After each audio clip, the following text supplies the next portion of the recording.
Most people using E-Stim after a stroke are doing one specific thing wrong, and it's the reason they're not seeing progress, even if they're using it every single day. I'll show you exactly what that is in a second, but first let me explain why E-Stim sometimes works really well and other times it does almost nothing. E-Stim is not magic. It helps activate muscles that your brain is struggling to fully turn on after a stroke. But here's the part most people don't realize. The muscle firing alone isn't what leads to recovery. There's something else you have to pair it with, or you're basically wasting your time. And I'll show you exactly what that looks like when we get into the demos. Before we do that though, let me show you the biggest mistakes that I see, because one of the mistakes is probably what's holding you back right now. First, it's pad placement. If you're even slightly off, you might still feel something, but you won't get the kind of contraction you actually need. Second, intensity is too low. And I get why people do this. But if you don't see a real contraction, it's probably not strong enough to make a real difference for you. Third, and this is the big one, people turn it on and just sit there. No movement, no effort. This is the mistake I was talking about at the beginning, and fixing this alone can completely change your results. So for increasing leg strength with an E-Stim machine, a few considerations you're going to want to do here. Usually the quads are one of the more important muscles for helping you with your walking, helping you with your getting out of a chair, bed, whatever, what have you. So a few considerations: make sure the machine is turned off when you're putting on or off the pad so that that doesn't just shock you. And then make sure that you try not to touch the gel or usually the black side of the pad when putting it on. That helps it survive a little longer. So one little tip, you can kind of peel it back, hold on to the wire here. You're gonna end up touching the gel a little bit, but do as best you can there. So one thing I like to do is I put one on the inner side. Now these are a little bit bigger than the pads that you'll see later on with the arms, with the arm just being a smaller surface area. So we can cover a larger area with these pads here. If you do have smaller pads, that's not a bad thing. It can actually increase the amount of intensity to an area. So a lot of times you'll see the 1x1 square pads used, or the circle ones for the quad. Those are perfectly fine, but I'm just going to be using these for demonstration purposes. So I've got kind of the middle portion of the quad and then the inner thigh here on the quad. And then what you're going to want to do is turn this up until you start to feel a little bit of a contraction. I'll do it in this position and then I'll switch around and show you in another spot, but you're going to start to feel it a little bit. It's going to be on for usually 10 seconds on, typically starting, you might have it off for 20 to 30 seconds and then building up to 10 on and 10 off eventually over time. But you'll start to see the quad contracting there. What you want is a decent amount of contraction where you do get a contraction.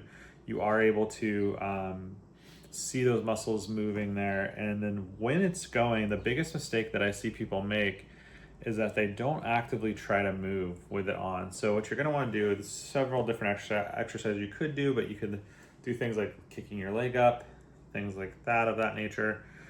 Sorry, it's kind of zoomed in right now, but and then some other movements I'll show you on the table here. So the goal here, once I turn this on, is you're going to start to see the muscles kind of shaking, contracting on top of the thigh.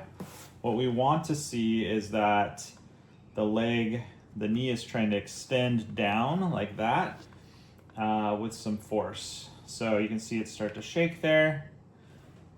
A little hard to see on camera, but you can see the muscle contracting.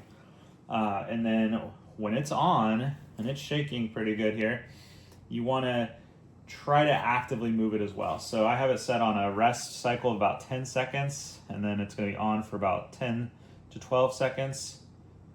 And I'm just trying to tighten that leg as best I can.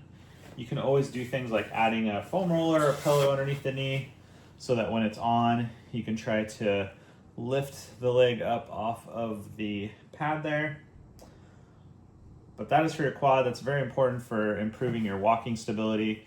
And you can also do it with things like going from sitting to standing. Once you get a little more advanced, just making it a functional activity with the exercise. And then once you're ready to turn it off, just hit the power button, hold it in, make sure the machine is turned off all the way, and then peel it off, put it back on the pads where it came from. Now for the forearm and the hand. This is where I really see a big difference or a big gap in results that people are getting. It's because they're not doing a certain thing with their E-Stim unit. So we're gonna go over that in a minute here. But what you're gonna wanna do when you unbox your E-Stim unit, we're gonna use these smaller pads for the smaller treatment area versus your quad. And what I typically will do, if a lot of people have trouble opening their hand because they are in that flexion dominance or their fingers curl after a stroke. So what you're gonna wanna do is use those, the point just out on the outside of your arm here, and then down a little ways to help with those muscles to open up the fingers there and extend the wrist. When you're peeling the back off of the electrode, try not to touch the gel side, the black side here too much. So you're gonna put one up nice and high, and then you're gonna put one a little below that. Your pads might be a little square 1x1 pad, that's totally fine. You're going to want half the distance or the radius of the pad between, at least that distance between them, so you don't want them super close to each other. And then what you're going to do here is you're going to turn on, I'll just kind of show you this angle too. You can kind of see that. And every machine's gonna be a little different. So we're gonna just go ahead and turn this up.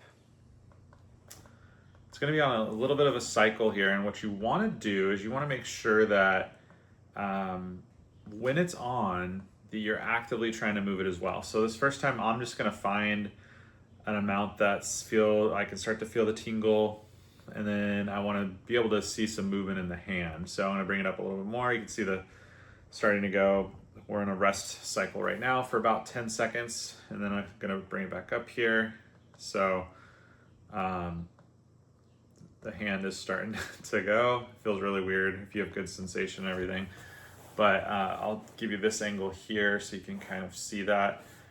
And what I'm trying to do is I want to actively help it as well. That's a big difference. You just don't want to sit there. So if you compare it with maybe reaching for an object or doing some sort of exercise while you're actively doing that, that's huge. But you can see it turning on, and it makes me almost chuckle there.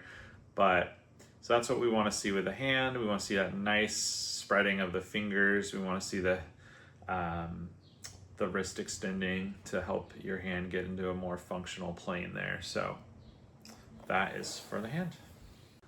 Now, if you want to actually see progress with this, there are 3 things you need to focus on. And most people only do one of them. First, consistency. Second, enough intensity to get a real contraction. And third, this is the one most people skip, you have to progressively challenge yourself over time. If you keep doing the exact same thing, your progress will stall. Quick note on when not to use it. If it's painful, stop. If you're not getting contraction at all, something's off. Please stop. And if your setup isn't right, you might actually be reinforcing the wrong movement patterns. At the end of the day, E-Stim can be really, really effective, but only if you use it the right way. And now you know the difference between just using it and actually using it to improve movement. If this has helped you, hit subscribe. I've got more videos coming on stroke recovery and getting back to real movement. And I'm curious, if you've used E-Stim before, what's been your biggest challenge with it?